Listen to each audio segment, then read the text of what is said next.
What's up, Ranger fans? PR Mayhem back with a brand new video and something very, very different today. I haven't done one of these yet. This is going to be a in-depth review of the Power Rangers Lightning Collection Time Force Red Ranger. So I'm going to do a complete review of the entire thing. This is the first figure I will have reviewed. I've had a few of them now. I've got the blue Zeo, I've got the Goldar figure, I've got the Lord Zed figure, I've got the original White Ranger figure. So these things they're so well done. They're very much like the figure art, except they're obviously on a more, shall we say, affordable budget. The artwork is really nice. So at an angle, you've got the Ranger themselves in their suit and helmet. If I flip to the back here, so you can see some of the accessories that it comes with. So you've got the Chrono Saber, the Energy Blast, you've got the sidearm, although the Time Force Rangers never actually carried the sidearms on them because there was no holster in their belt.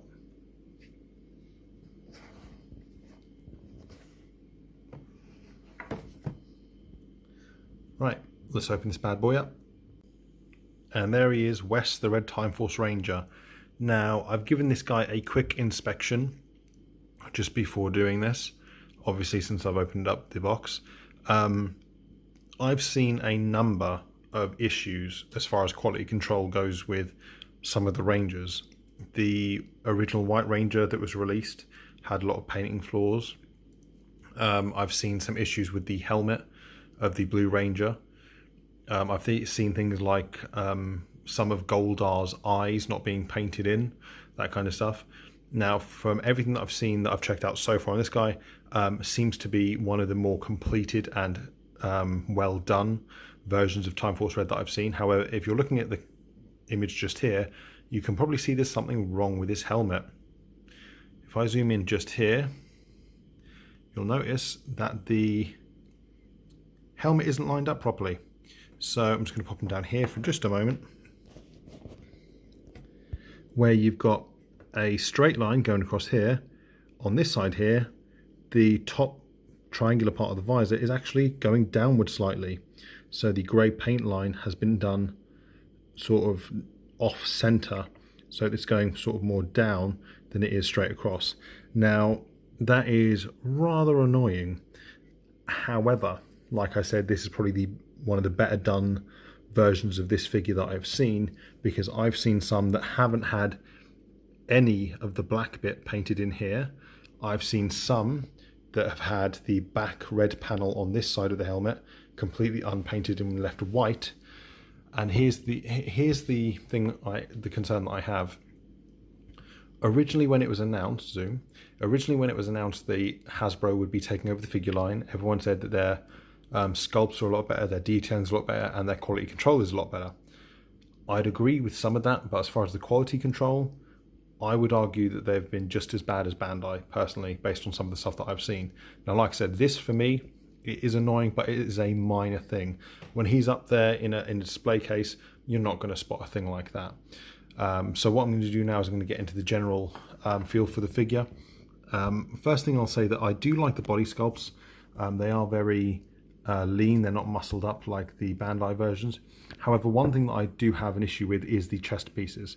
So they've got a good maneuverability, obviously based on all the joints that they have, but the individual torso piece just here kind of bugs me a little bit.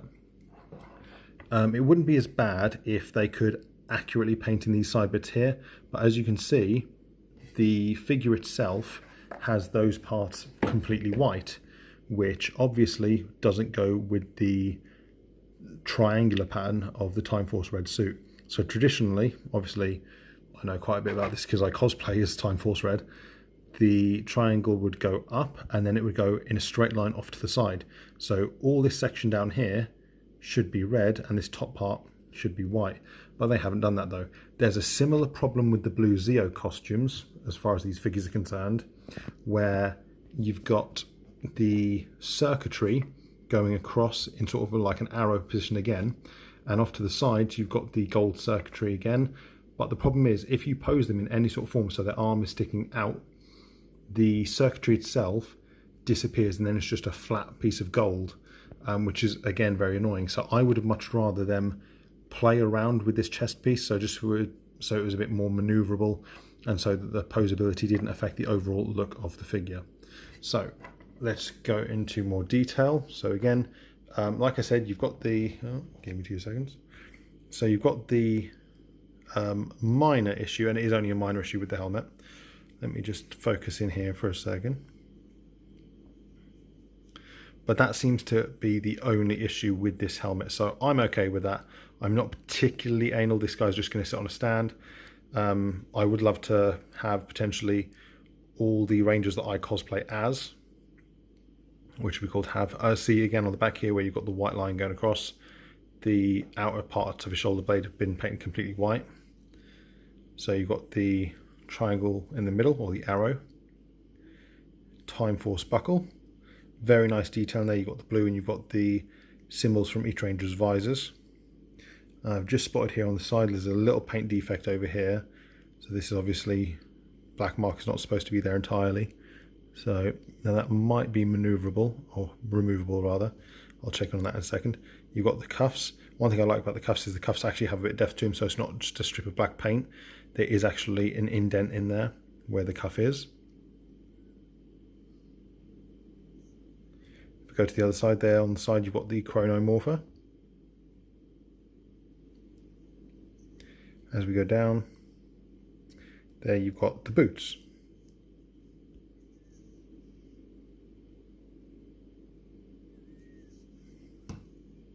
Overall, a very nice figure.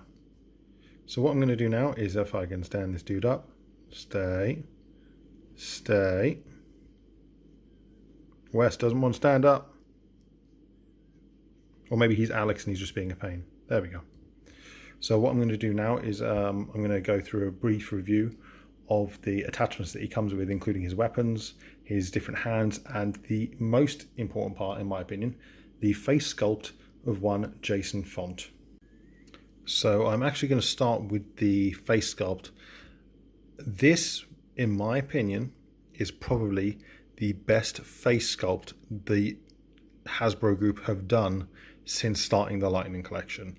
This is very similar to Jason Font, in my opinion. If you compare it to, say, the Billy sculpt, or especially the Kimberly sculpt, this is very, very good. He's got the hair, he's got that noticeable chin.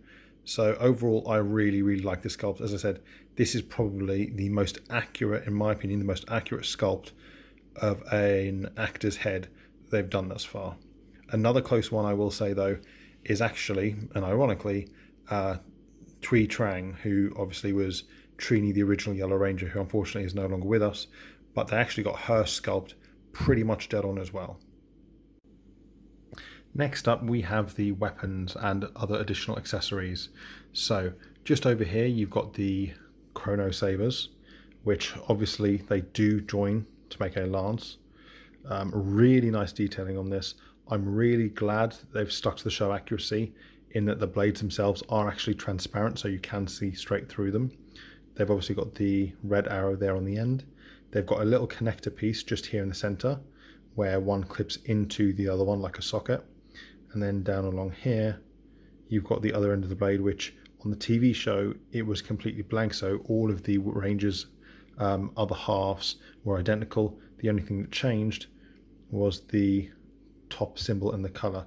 One thing I am noticing on here though, is that there is a little, just a little piece of plastic here. Now, I'm not sure if that's intended to be on there or if it's just a production malfunction. It does look like it's supposed to be joined in there, I guess. Not sure why it's there though. Interesting. If anyone knows why that little hook is there, feel free to let me know in the comment section. Then you've got your typical generic energy blaster. A little bit of a weird color choice here, yellow. Red would have been the logical choice for me personally, but it is what it is. Then you've got his other hand sculpt. So you've got his thumbs up, which I don't remember him doing an awful lot of in the TV show. And then you've got his clenched fist for fighting poses. Then up next, as I mentioned earlier, you've got the sidearm, the blaster. This is very, very nice. Not a lot of paintwork applied to this, to be fair though. It's just completely white. You've got the red symbol there for Wes and the black handle, no silver or additional black parts like on the TV show. Having said that, it wasn't in the show very much. I don't see many people using this to pose him with. I'd imagine most people will probably be using the Chrono Saber. And there we've got Red Time Force in a fighting pose. I've gone with the split sabers because typically Wes would use these in his split formation to do the time strike. So overall, really happy with this figure. It's not perfect. None of the Hasbros seem to be spot on. However, from what I've seen, I think this is one of the more completed and well done of the Time Force Red figures. And because it's got inspiration from the figure art, the posability is really good. So you've got wrist joints, double elbow joints, bicep joints, shoulder joints. You've got the chest piece, which again here you can see the white part going inside of his torso area. You've got the under part of his torso, his pelvis, down to the upper part of his leg, his two kneecap joints, and then you've got his ankles. Posability, really, really nice. And there you've got Time Force Red with his helmet under his shoulder. Again, love this helmet, or this face sculpt of Jason Font. Really, really nice. Like I mentioned, I cosplay as Time Force Red, as you all know. So I was really waiting for this one. The sculpt is a nice sculpt as far as the face is concerned. The body sculpt I really like. One thing that sort of split the fans between this and the Bandai version is obviously this is a lot more accurate in regards to the Ranger's body shape. They're not overly muscular, that kind of thing.